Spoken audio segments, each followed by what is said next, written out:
What does a man inherit when he inherits the land? The soil? Yes, but also the wind's low murmur, the weight of shadows, and the eyes of those who've been waiting too long for someone to come home. Elijah Kane stepped off the stagecoach into Dusthaven's glare, the air thick with heat and dust so fine it coated the back of his throat. He carried only a carpet bag and the folded letter that named him the sole heir to the Kane Ranch, a place he'd never seen and barely remembered hearing about. The ranch lay a mile outside town, past fields where grass struggled in the cracked earth. Its fence leaned like a tired drunk, the barn's roof sagged under years of sun, and a windmill turned with a squeal that sounded almost like complaint.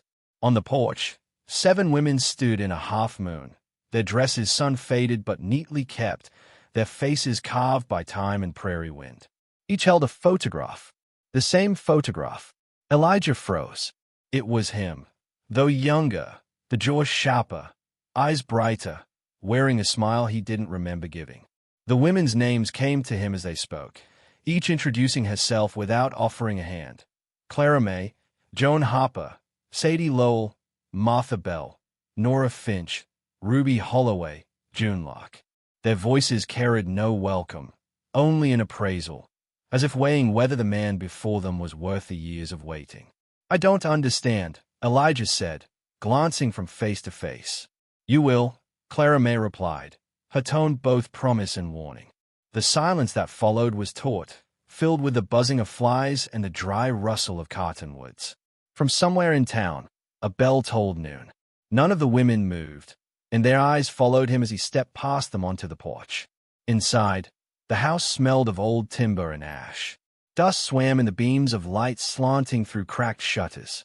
On the kitchen table lay another photograph, the edges curled, the image worn but still clear, his likeness again, staring back like a ghost that knew something he didn't.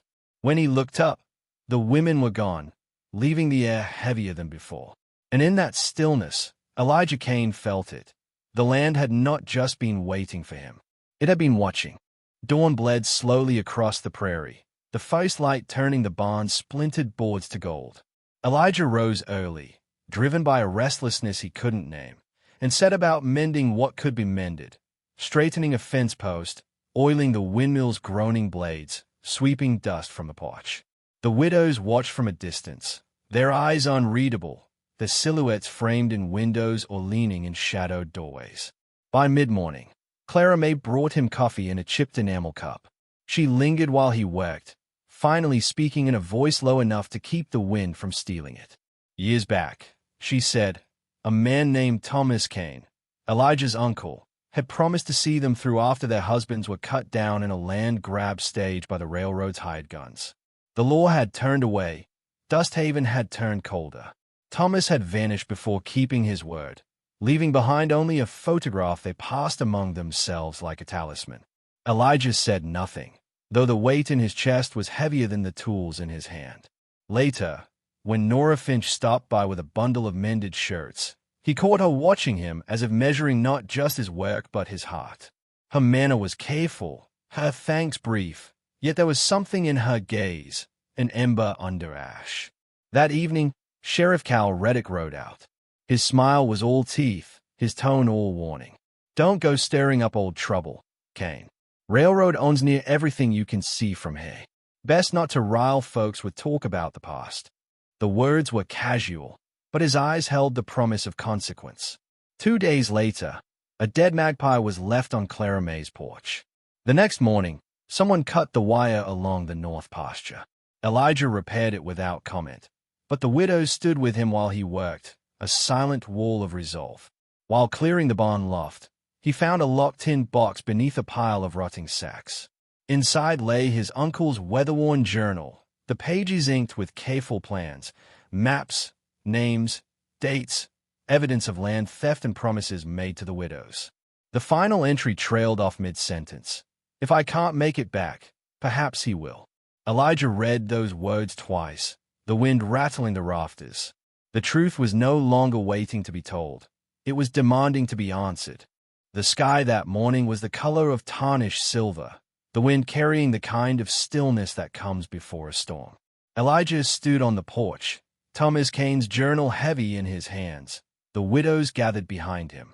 He read the last line again, feeling the ink like a fingerprint pressed against his own life. Asterisk, perhaps he will asterisk. He had not come to Dusthaven to fight anyone's battles. Yet the land, the faces, and the weight of unkept promises had wound themselves around him until leaving felt like betrayal. When Nora stepped forward, pressing a hand to his arm, it was not a plea but a quiet acceptance. "We're with you," she said. By noon, riders appeared on the horizon. Sheriff Reddick flanked by 5 men in dusters, their silhouettes shimmering in the heat. They dismounted at the gate, eyes sweeping over the porch where 7 widows stood shoulder to shoulder with Elijah. "You've had your warning," Reddick said, voice flat as a hammer. "This land isn't yours to claim." Elijah held up the journal. "It was never yours to take." The standoff stretched, the only sound the moan of the windmill turning. Then, from the road, a cloud of dust resolved into a wagon bearing the traveling circuit judge. Elijah had sent word the night before, gambling on speed and law instead of bullets. The judge listened as Elijah read aloud from a journal. Entries naming the murdered husbands, maps proving railroad fraud, Thomas Kane's signed intent to hold the land in trust. Every word was a nail sealing the railroad's coffin. By the time the reading ended, Reddick's men had mounted up and ridden off without orders. In the days that followed, the widow's land was restored by writ, and the ranch became more than inheritance. It became a place where fences stood straight, roofs shed rain, and supper tables held more chairs than bloodkin could fill.